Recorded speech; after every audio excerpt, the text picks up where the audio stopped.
جی 13 April کو صبح سے آپ نے یہ خبر تو سنی ہوگی کہ ڈیلیگیشن جا چکے ہیں. The delegations of both countries could not lock any deal. کوئی خاطر خواہ نتیجہ سامنے نہیں آیا تو 21 گھنٹے تک جاری رہنے والی یہ ملاقات، یہ ٹیبل ٹاک بغیر کسی نتیجے کے ختم کر دی گئی اور U S vice president J D Vance اپنے وفد کے ہمراہ واپس چلے گئے. اس کے کچھ ہی دیر بعد ایران کا ڈیلیگیشن بھی واپس اپنے وطن روانہ ہو گیا. ہوا کچھ یوں کہ 21 گھنٹے جاری رہنے والی یہ ملاقات پہ ایک امریکن سینیٹر کا ٹویٹ دیکھنے کو ملا.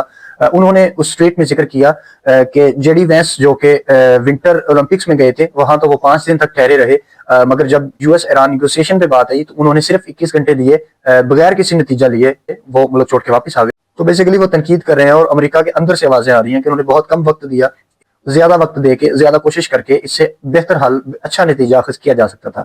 دوسرا ایک امریکی صحافی ہیں، ان کا ٹویٹ دیکھنے کو ملا. انہوں نے کلیم کیا کہ یہ نیگوسیشن ختم نہیں ہوئی. جیسچرز یہ بتا رہے ہیں کہ نیگوسیشن آگے بڑھے گی. ایک سٹیج ختم ہوئی ہے، دوسری سٹیج دوبارہ آ سکتی ہے کسی اور وقت میں، کسی اور جگہ پہ، لیکن یہ ضرور رہے گی. اس نیگوسیشن کے علاوہ نہ اس مسئلے کا کوئی دوسرا بہتر حل ہے، نہ ورلڈ اکانومی، نہ خطے کا امن اس کا متحمل ہو سکتا ہے. کچھ لوگوں کا یہ خیال ہے کہ negotiation has ended with no results. وہ سمجھتے ہیں کہ نیگوسیشن ختم ہو گئی، پاکستان فیل ہو گیا، اس کے بعد کوئی چانس نہیں ہے نیگوسیشن کا.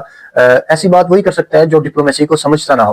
ایک یورپین پولیٹیکل فلسفر ہیں Harold Nicolson. He said diplomacy is continue process, there is no final moment but only stages. So there is possibility the first stage has ended and the second stage will start soon.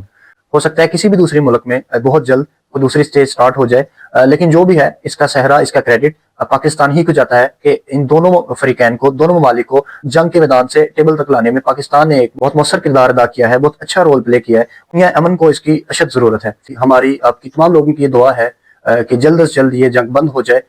اس میں تمام لوگوں کا فائدہ ہے، خطے کا فائدہ ہے، گلوبل اکانومی کا فائدہ ہے.